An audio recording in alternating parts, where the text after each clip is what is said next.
আসসালামু আলাইকুম, সবাইকে শুভেচ্ছা জানাচ্ছি। মাসুম মাহবুব আবারও ব্রেকিং লাইভ সেশনে চলে এসেছি। ইরান আমেরিকা ইসরায়েলের লড়াইয়ের মধ্যে সর্বশেষ আপডেট কি, সেগুলো সংক্ষিপ্ত সময়ের মধ্যে জানাবো দর্শক। প্রথম যে খবরটি শোনাচ্ছি সেটি আপনারা বোধহয় লাইভ দেখতে পাচ্ছেন, অবশ্যই না। আমাকে একটু কমেন্ট করবেন যে সাউন্ড এবং ভিডিও ক্লিয়ার দেখতে পাচ্ছেন কিনা, শুনতে পাচ্ছেন কিনা, আমাকে একটু কমেন্ট করে জানান। আওয়াজ শোনা যাচ্ছে না? কে লিখছেন ভাই? আওয়াজ কি শুনতে পাচ্ছেন আপনারা? আপনারা কি আওয়াজ শুনতে পাচ্ছেন? আমি তো এখানে দেখতে পাচ্ছি আওয়াজ শোনা যাচ্ছে।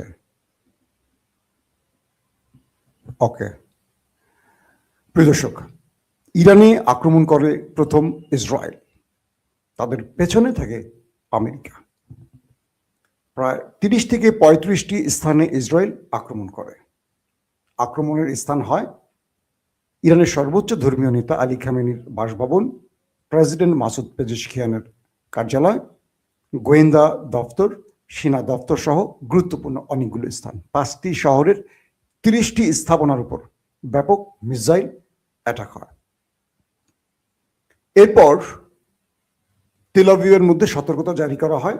পুরো তেল আবিব রেড অ্যালার্ট জারি করা হয়। তাদের জনগণ বাংকারে আশ্রয় নেয়। মার্কিন প্রশাসন আরবের মধ্যে থাকা প্রত্যেকটি মার্কিন সামরিক ঘাঁটিকে রেড অ্যালার্টে রাখে, কারণ ইরান পাল্টা জবাব দেবে এই ভয়। 30 থেকে 35 মিনিট পর ইরান প্রথম দিন, আমাদের ইসরায়েল ইরান প্রথম যুদ্ধে আমরা দেখেছি যে একটা সময় নিয়েছিল ইরান। এবার ইরান কোনো সময় নেয়নি। 30 থেকে 35 মিনিট ওয়েট করে ইরান একযোগে অ্যাটাক শুরু করে। ইরান তেল আবিব সহ দখলদারদের বেশ কিছু গুরুত্বপূর্ণ জায়গাতে তারা হাইপারসোনিক ব্যালিস্টিক মিসাইল একসাথে অ্যাটাক চালায়। কয়েকটি সূত্রের বরাতে তেল আবিবের ভেতরে কয়েকটি গুরুত্বপূর্ণ জায়গায় শুধু জ্বলতে দেখা যাচ্ছে এই মুহূর্তে, কারণ ইরানের সফল অ্যাটাকগুলো তেল আবিবের একদম হৃদয়ের মধ্যে গিয়ে হিট করেছে। এখানেই শেষ নয়, ইরান এরপর আরবে মধ্যপ্রাচ্যে থাকা প্রত্যেকটি মার্কিন ঘাঁটিকে টার্গেট করে। বাহরাইনে মার্কিন যুক্তরাষ্ট্রের সবচেয়ে বড় যে লজিস্টিক সেন্টারটা, এটাকে উড়িয়ে ফেলেছে ইরান। পাশাপাশি আবুধাবি, পাশাপাশি কাতার, কুয়েত এবং সৌদি আরবে মার্কিন যে ঘাঁটিগুলো আছে প্রত্যেকটাতে হিট করেছে ইরান। অর্থাৎ ইরান যে কথাটি দিয়েছিল যে আমরা আক্রান্ত হলে আরবের একটি মার্কিন ঘাঁটিকেও অক্ষুণ্ণ রাখবো না, সেই কথা তারা রেখেছে মাত্র 30 থেকে 35 মিনিটের মাথায়। কাতারে, কুয়েতে, আরব আমিরাতে, বাহরাইনে, সৌদি আরবে কোনো জায়গায় বাদ দেয়নি ইরান। যতগুলো মার্কিন ঘাঁটি আছে তার লক্ষ্যের মধ্যে প্রত্যেকটিতে হিট করেছে ইরান। এবং সেখান থেকে এখন একটা খবর আসছে, কি পরিমাণ ক্ষয়ক্ষতি হয়েছে তার বিস্তারিত বর্ণনা আসা শুরু হয়েছে। আমরা এই মুহূর্তে আপনাদের জানাতে পারবো না যে কার হামলায় কতটুকু ক্ষতি, কতজনের প্রাণ গেছে। তবে ইরানের কয়েকটি সূত্র দাবি করেছে ইরানের সর্বোচ্চ নেতা আলী খামেনি নিরাপদ আছেন, সুস্থ আছেন। প্রেসিডেন্ট মাসুদ পেজেশকিয়ান এখন পর্যন্ত তিনি নিরাপদে আছেন।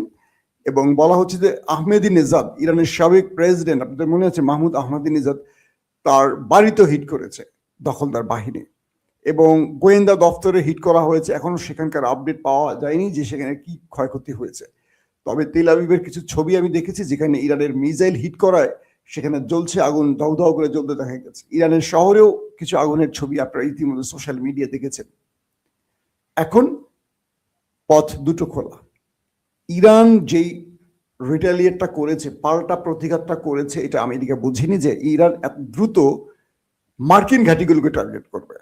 ইরান মনে করেছে যে হয়তোবা ইসরায়েল হিট করবে, ইসরায়েলের পেছনে তারা থাকবে, তারা বিষয়টিকে দেখবে একভাবে। কিন্তু এই মুহূর্তে যে বিষয়টি ঘটছে সেটা হলো ইরান একসঙ্গে দুটো দেশের সাথে খেলছে। বোঝার চেষ্টা করেন, ইরান একদিকে আমেরিকা, একদিকে ইসরায়েল, দুটো দেশের সাথে খেলতে শুরু করছে। একদিকে তারা মারছে দখলদার দেশটিকে টার্গেট করে, একদিকে তারা মারছে মার্কিন ঘাঁটি যেগুলো মধ্যপ্রাচ্যে আরব রাষ্ট্রগুলোতে অবস্থান করছে সেইগুলোকে। এখন অপেক্ষা সবার, ইরান তার সবচেয়ে বড় সারপ্রাইজ বুঝছেন কোনটা? মার্কিন যুক্তরাষ্ট্রের সবচেয়ে বড় অহংকার, যে এয়ারক্রাফট ক্যারিয়ার নিয়ে আব্রাহাম লিঙ্কন, এটাকে কখন খাবে? বলা হচ্ছে আমেরিকা ইরানের মধ্যে বড় পরিসরে আক্রমণের জন্য এই আব্রাহাম লিঙ্কনকে একদম ইরান সীমান্তে নিয়ে আসছে। আগে যেখানে ছিল তার চেয়ে বেশি নিকটে নিয়ে আসছে এবং সেখান থেকে এখন পুরো ইরানের ভেতরে বড়সড় হামলা করবে। ডোনাল্ড ট্রাম্প বলেছেন ইরানের সরকার পতনে তারা এখন ফুল যুদ্ধ শুরু করছে। এটা ডোনাল্ড ট্রাম্পের বক্তব্য, ইরানের সরকার পতনে। একটা প্রশ্ন হলো, একটা রাষ্ট্রের সরকার কে হবে তার জনগণ ঠিক করবে। তো আমেরিকার পছন্দ না হলে আমেরিকা যুদ্ধ করে তাদেরকে সরকার পতন ঘটাবে। বাহ বাবা, কি চমৎকার পৃথিবীর নিয়ম কানুন, শুনতে পাচ্ছেন? তো এখন তারা মার্কিন প্রশাসন, প্রেসিডেন্ট ডোনাল্ড ট্রাম্প বলেছেন যে তারা ইরানের সরকার পতনের জন্য ফুল দমে ফুল স্কেল যুদ্ধ করবে এখন। সেই জন্য তারা তাদের সেই এয়ারক্রাফট ক্যারিয়ার নিয়ে চলে আসছে একদম ইরানের নাকের ডগায়। এখন প্রত্যেকে তাকিয়ে আছে ইরান এতদিন ধরে যে সারপ্রাইজ দেবে বলছে, সেই সারপ্রাইজ দেখার জন্য। কি সেটা? চীন এবং রাশিয়ার অ্যাডভান্স কোনো মিসাইল বা কোনো বিশেষ আলু পটল ইরানের কাছে রয়েছে কিনা, যেটা দিয়ে আমেরিকার এই অহংকারকে ডুবিয়ে দিবে। ইতিমধ্যে ইরান তার খেলা শুরু করছে। আপনাদেরকে বলছি যে সৌদি আরবের মতো কাতারেও হিট করেছে ইরান, সেখানেও ব্যাপক ক্ষয়ক্ষতির তথ্য পাওয়া যাচ্ছে। আল উদাইদ, যেটা আরবে সবচেয়ে বড় মার্কিন ঘাঁটি, সেই আল উদাইদকেও টার্গেট করা হয়েছে। বাহরাইনে এই দখলদার দেশটির সবচেয়ে বড় লজিস্টিক সেন্টার যেটা অস্ট্রেল, সেটাকে উড়িয়ে দিয়েছে একেবারে। বাহরাইনে যেটা আছে ইরান উড়িয়ে দিয়েছে। কুয়েতকেও ছাড়ে নাই। এবং বলা হচ্ছে যে ইরান তার নিখুঁত টার্গেটগুলো, যে টার্গেটগুলো লক্ষ্য করছে সেই টার্গেটে হিট করতে পেরেছে। তার লক্ষ্য খুব কম ভেদ হয়েছে। আর সবচেয়ে বড় টেনশনের খবর হলো যে ইসরায়েল আক্রমণ করে তার সকল সিস্টেমগুলোকে অন করে বসেছিল নিজেকে নিরাপত্তা দেবে বলে, অর্থাৎ জনগণকে বাংকারে নিয়ে গেছে। তার সকল প্রতিরক্ষা ব্যবস্থাগুলো, অর্থাৎ তার যে মানে কি বলবো, প্যাট্রিয়ট, থার্ড, তারপর তার ধরেন আয়রন ড্রোম, যে প্রতিরক্ষা ব্যবস্থাগুলো রয়েছে, আকাশ প্রতিরক্ষা সিস্টেমগুলো রয়েছে, সবগুলো নিয়ে বসেছিল। এগুলো ভেদ করে ইরানের মিসাইল ঢুকে পড়েছে, ঢুকে তাদের শহরকে লন্ডভন্ড করে দিয়ে আসছে।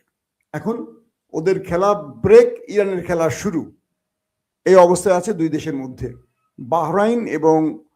বাহরাইনের যিনি পররাষ্ট্রমন্ত্রী, তিনি একটি বক্তব্য দিয়েছিলেন যে ইরান চেয়েছিল আলোচনার মাধ্যমে সমাধান হোক, কারণ আমেরিকা এবং ইরানের মধ্যে যে আলোচনাটা চলছিল এটা বাহরাইনের মাধ্যমে, কখনো ওমানের মাধ্যমে হয়েছিল। তো এবার যেটি হয়েছে সেটি হলো যে, আমি একটু লাইভের মধ্যে আছি। তো বাহরাইনের পররাষ্ট্র দপ্তর থেকে বলা হয়েছিল যে ইরান চেয়েছিল আলোচনার মাধ্যমে সমাধান হোক, কিন্তু এটা ইসরায়েল চায়নি। ইরান যখন মার্কিন প্রশাসনকে প্রস্তাব দিয়েছিল যে আমরা আসলে কোনো দ্বিতীয় ব্যক্তির সাথে আলোচনা করতে চাই না, প্রয়োজনে ইরান একদম সরাসরি হেড টু হেড আমেরিকার সাথে আলোচনা করে সমাধান করবে, বুঝতে পারছেন? এবং আমেরিকার সাথে আলোচনা করে ইরান সমাধান খুঁজবে, এই কথাটা যখন জানানো হইলো, এই তথ্যটা ইসরায়েল জানার সঙ্গে সঙ্গে কিন্তু আক্রমণ শুরু করছে। কারণ ইসরায়েল চায় যে আমেরিকা কোনোভাবে যেন আলোচনা টেবিলে না যায়, একটা আক্রমণ করতেই হবে। এই খেলাটা খেলছে কিন্তু দখলদাররা, এবং এই সুযোগটি তারা কাজে লাগিয়ে দুম করে আক্রমণ করে দিয়ে যুদ্ধ শুরু করে দিয়েছে। তার মানে আলোচনার টেবিলে আর ইরানকে রাখতে চায়নি দখলদাররা। আর ট্রাম্প পাগলা এই ফাঁদে পা দিয়েছে। এখন দেখার বিষয় কি হতে পারে, কি হতে যাচ্ছে। দর্শক, আমরা চেষ্টা করব প্রতি মুহূর্তের আপডেটগুলো আপনাদের দ্রুত দিয়ে পৌঁছে দেওয়ার জন্য। এখন আমাদের কাছে বিচ্ছিন্নভাবে অনেক খবর আসতেছে, এবং যে পরিমাণ খবর আসছে আসলে কনফার্ম হয়ে আপনাদের দিতে একটু সময় লাগবে আমাদের। তো আমরা চেষ্টা করতেছি আমাদের মধ্যপ্রাচ্যে যারা আমাদের সাংবাদিক বন্ধুরা আছে তাদের মাধ্যমে কিছু তথ্য জানার জন্য। বিভিন্ন জায়গায় যে ছবিগুলো পাইছি ইরান কিন্তু মাশাআল্লাহ বেশ বড়সড় অ্যাটাক করছে, খুশি হওয়ার মতো অ্যাটাক কিন্তু ইরান করছে। এই খবরগুলো একটু রাত হবে দিতে আপনাদের, কোথায় কি আমরা পুরো বিষয়গুলো তথ্য নিয়ে আপনাদের ইনশাল্লাহ আবার জানাবো। আরবের যারা বিশ্বাসঘাতকতা করবে, ইরান বলছে ওদের কাউকে আর ছাড় দিবে না। এই প্রথম আরবের সবগুলো রাষ্ট্রকে টার্গেট করছে ইরান, একসঙ্গে প্রত্যেকটি দেশে হিট করছে ইরান। এটা কিন্তু বিশাল খবর, হালকা পাতলা খবর না। এবং দুইটা দেশের সাথে ইরান একা লড়তেছে, বুঝতে পারতেছেন কত বড় কলিজা নিয়ে নামছে ইরান। সো থাকুন, সাবস্ক্রাইব করুন, ফেসবুকে থাকুন, ইউটিউবে থাকুন, প্রতি মুহূর্তের আপডেট নিয়ে আমরা হাজির হবো ইনশাআল্লাহ। দোয়া করবেন ইরানের জন্য, আমাদের সবার জন্য। আল্লাহ হাফিজ।